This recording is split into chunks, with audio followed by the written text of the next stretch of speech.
ಅಬಕಾರಿ ಇಲಾಖೆಯಲ್ಲಿ ನಡೆದಿದೆ ಎನ್ನಲಾದ ಭ್ರಷ್ಟಾಚಾರ ಆರೋಪ ಪ್ರಕರಣವನ್ನ ಬಿಜೆಪಿ ಮತ್ತು ಜೆಡಿಎಸ್ ಜಂಟಿಯಾಗಿ ಬಹಳ ಚೆನ್ನಾಗಿ ಯುಟಿಲೈಸ್ ಮಾಡ್ಕೊಳ್ತಾ ಇದೆ. ಇದರ ಇಂಪ್ಯಾಕ್ಟ್ ಸಚಿವ ಆರ್.ಬಿ. ತಿಮ್ಮಾಪುರ್ ಅವರ ರಾಜೀನಾಮೆಗೆ ಸದನದಲ್ಲಿ ಬಿಗಿ ಪಟ್ಟನ್ ಹಿಡಿದಿದ್ದಾರೆ. ಬಿಜೆಪಿ ಮತ್ತು ಜೆಡಿಎಸ್ ದೋಸ್ತಿಗಳು ಹೋರಾಟವನ್ನು ನಡೆಸ್ತಾ ಇದ್ದಾರೆ. ಕಲಾಪವನ್ನ ಮುಂದೂಡಿದ್ರೂ ಕೂಡ ಅವರು ಸದನದಲ್ಲೇ ಉಳ್ಕೊಂಡು ಪ್ರೊಟೆಸ್ಟ್ ಮಾಡಿದ್ದಾರೆ. ಬಹಳ ವಿಭಿನ್ನವಾದಂತಹ ಪ್ರೊಟೆಸ್ಟ್, ಭಜನೆ ಎಲ್ಲ ಮಾಡಿದ್ದಾರೆ. ತಡರಾತ್ರಿ ರಾಜೀನಾಮೆ ಕೊಡೋ ತನಕ ಹೋರಾಟವನ್ನ ಕೈ ಬಿಡದಿರೋದಕ್ಕೆ ನಿರ್ಧಾರವನ್ನು ಮಾಡಲಾಗಿದ್ದು, ವಿಧಾನಸಭೆಯಲ್ಲೇ ಊಟ, ನಿದ್ದೆ, ಭಜನೆ, ಆಕ್ರೋಶ ಎಲ್ಲವೂ ನಡೀತಾ ಇದೆ. ಬೆಳಗ್ಗೆನೆ ಎದ್ದು ದೋಸ್ತಿ ನಾಯಕರು ವಾಕಿಂಗ್ ಕೂಡ ಮಾಡಿದ್ದಾರೆ. ಅವರ ದೈನಂದಿನ ಚಟುವಟಿಕೆ ಎಲ್ಲವೂ ಮನೆಯಲ್ಲೇನು ನಡೆಸ್ತಾ ಇದ್ರು ಅದನ್ನ ಸದನಕ್ಕೆ ತಗೊಂಡು ಬಂದಿದ್ದಾರೆ. ಸರ್ಕಾರದ ವಿರುದ್ಧ ಬಿಜೆಪಿ ಮತ್ತು ಜೆಡಿಎಸ್ ನಾಯಕರು ಗರಂ ಆಗಿದ್ದಾರೆ. ನೋಡಿ, ಬಿಜೆಪಿಯ ನಾಯಕರು ಬೆಳ್ಳಂಬೆಳಗ್ಗೆ ಎದ್ದು ತಮ್ಮ ದೈನಂದಿನ ಚಟುವಟಿಕೆಗಳನ್ನ ನೆರವೇರಿಸ್ತಾ ಇರೋದು ಒಂದ್ ಕಡೆ, ಮತ್ತೊಂದು ಕಡೆ ನಿನ್ನೆ ತಡರಾತ್ರಿ ನಡೆದಂತಹ ಭಜನೆ.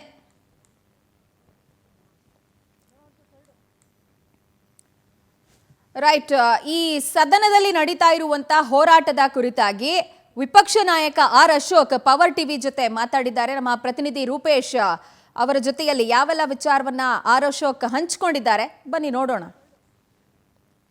ನಿನ್ನೆ ವಿಪಕ್ಷ ನಾಯಕ ಆರ್ ಅಶೋಕ್ ನೇತೃತ್ವದಲ್ಲಿ ಅಹೋರಾತ್ರಿ ಧರಣಿ ಆಗಿತ್ತು. ಈ ಮೂಲಕವಾಗಿ ದೊಡ್ಡ ಆಗ್ರಹ ಮಾಡಿ ಆರ್.ಬಿ. ತಿಮ್ಮಾಪುರ್ ರಾಜೀನಾಮೆ ಕೊಡಲೇಬೇಕು ಅಂತೇಳಿ ಆಗ್ರಹವನ್ನು ಮಾಡಿದ್ದಾರೆ. ಸರ್ ನಮಸ್ತೆ, ನೀವು ಧರಣಿ ಮಾಡಿದ್ರಿ, ನಿಮ್ಮ ಓವರ್ ಆಲ್ ಆಗಿರುತ್ತೆ ಆಗ್ರಹಗಳೇನು ಸರ್? ಓವರ್ ಆಲ್ ಆಗ್ರಹ ಏನು ಅಂದ್ರೆ 6,000 ಕೋಟಿ ನಮ್ಮ ಹತ್ರ ದುಡ್ಡು ತಗೊಂಡಿದ್ದಾರೆ ಅಂತ ಲಿಕ್ಕರ್ ಅಸೋಸಿಯೇಷನ್, ದೊಡ್ಡ ಅಸೋಸಿಯೇಷನ್ ಅವರು ಹೇಳಿದ್ದಾರೆ. ಅಸೋಸಿಯೇಷನ್ ಅಧ್ಯಕ್ಷ ಗುರುಸ್ವಾಮಿ ಸಿಎಂ ಸಿದ್ದರಾಮಯ್ಯನವರ ಕ್ಲೋಸ್ ಫ್ರೆಂಡು, ಅವರವರವರನ್ನೇ ಅವನೇ ಹೇಳ್ಬಿಟ್ಟಿದ್ದಾನೆ, ನಾನೇ 6,000 ಕೋಟಿ ನಮ್ಮಿಂದ ಕಲೆಕ್ಟ್ ಮಾಡಿದ್ದಾರೆ. ಒಂದು ಎವಿಡೆನ್ಸ್ ಈಗಾಗಲೇ ಲೋಕಾಯುಕ್ತದಲ್ಲಿ ಇವ್ರ ಮೇಲೆ, ಮಂತ್ರಿ ಮೇಲೆ ಕಂಪ್ಲೇಂಟ್ ಲಾಗಿದೆ. ಎರಡನೇ ಎವಿಡೆನ್ಸ್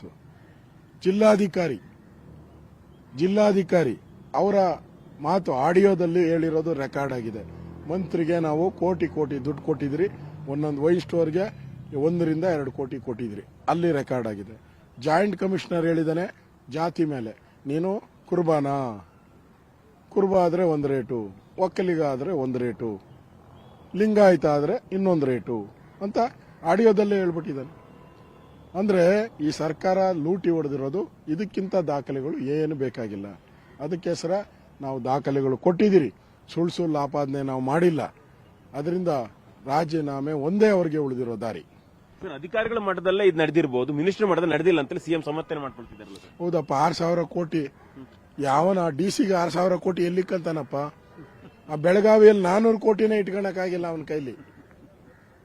ಒಂದು ಕ್ಯಾಂಟರ್ ಅಲ್ಲಿ ಅಲ್ಲನಪ್ಪ, ಒಂದು ಕ್ಯಾಂಟರ್ ಅಲ್ಲಿ 400 ಕೋಟಿ ಇಟ್ಕೊಳಕ್ಕಾಗಿಲ್ಲ. 6,000 ಕೋಟಿ ಅಂದ್ರೆ ಎಷ್ಟು ಕ್ಯಾಂಟರ್ ಬೇಕು? ಆ ಡಿಸಿ ಎಲ್ಲಿಕ್ಕಂತಾನೆ? ಆ ಲಕ್ಕೊಂಡಿ ಇವಾಗ ಉತ್ಕಲನ ಮಾಡ್ತಾವ್ರಲ್ಲ, ಆ ಗುಹೆಗಳಿಗೆ ತಗೊಂಡೋಗಿ ಇಟ್ಕೊಂಡ್ಬಿಟ್ಟಿರ್ಬೇಕಷ್ಟೇ.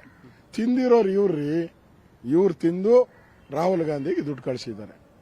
ರಾಹುಲ್ ಗಾಂಧಿ ಇವ್ರನ್ನೆಲ್ಲರನ್ನು ನೀವು ಮಂತ್ರಿಗಳಾಗಿ ಕರೆಕ್ಟಾಗಿ ಕಪ್ಪ ಕಾಣಿಕೆಯನ್ನ ಟೈಮ್ ಟು ಟೈಮ್ ಕೊಟ್ಟಿದ್ದೀರಾ. ತಿಮ್ಮಾಪುರಿ ಅವರೇ, ನೀವು ಇರ್ರಿ, ಇನ್ನ ಲೂಟಿ ಹೊಡೀರಿ ಅಂತ ರಾಹುಲ್ ಗಾಂಧಿ ಹೇಳಿದ್ದಾರೆ, ಅದಕ್ಕೆ ಇದ್ದಾರೆ. ಅಹೋರಾತ್ರಿ ಒಂದು ಭಾಗ ನೀವು ಪೆನ್ ಡ್ರೈವ್ ಅನ್ನು ಕೂಡ ಕೊಟ್ಟರೆ ನಿನ್ನೆ. ಹೀಗಾಗಿ ಇದಾದ್ರೂ ಕೂಡ ಸರ್ಕಾರ ಮಣಿತಾ ಇಲ್ಲ. ಇವತ್ತಿನ ಪ್ಲಾನ್ ಆಫ್ ಆಕ್ಷನ್ ಯಾವ ರೀತಿಯಾಗಿರುತ್ತೆ ಸದನದ ಒಳಗಡೆ ಮತ್ತು ಹೊರಗಡೆ? ಸರ್, ಹೋರಾಟ, ಬಿಜೆಪಿ ಹೋರಾಟದಿಂದ ಬಂದಿರೋ ಪಾರ್ಟಿ, ಅವ್ರ ತರ ಕಾಂಗ್ರೆಸ್ ತರ ಲೂಟಿ ಮಾಡಿರೋ ಪಾರ್ಟಿ ಅಲ್ಲ. ನಾವು ಹೋರಾಟ ಮಾಡಿ ಬಂದಿರೋರು. ಎಮರ್ಜೆನ್ಸಿಯಲ್ಲಿ ಈ ದೇಶಕ್ಕೆ ಅನ್ಯಾಯ ಮಾಡಿದಾಗ ಇಂದಿರಾ ಗಾಂಧಿ, ಕಾಂಗ್ರೆಸ್ ಅದರ ವಿರುದ್ಧ ಹೋರಾಟ ಮಾಡಿ ಮತ್ತೊಂದು ಸ್ವಾತಂತ್ರ್ಯ ಸಂಗ್ರಾಮ ಮಾಡಿರೋ ಪಾರ್ಟಿ. ನಾವು ಈ ಹೋರಾಟವನ್ನ ಇಲ್ಲಿಗೆ ಬಿಡಲ್ಲ. ನಾನು ನಮ್ಮ ರಾಜ್ಯದ ಅಧ್ಯಕ್ಷರು ವಿಜಯೇಂದ್ರ ಜೊತೆನೂ ಮಾತಾಡ್ತೀನಿ.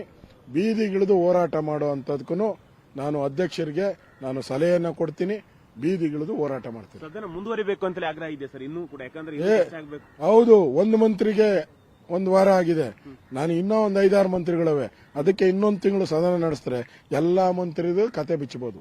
ಅದಕ್ಕೆ ಇನ್ನೊಂದು ಸ್ಪೀಕರ್ಗೆ ಹೇಳ್ತೀನಿ, ಇನ್ನೊಂದು ವಾರ ಸದನ ನಡೆಸಿ.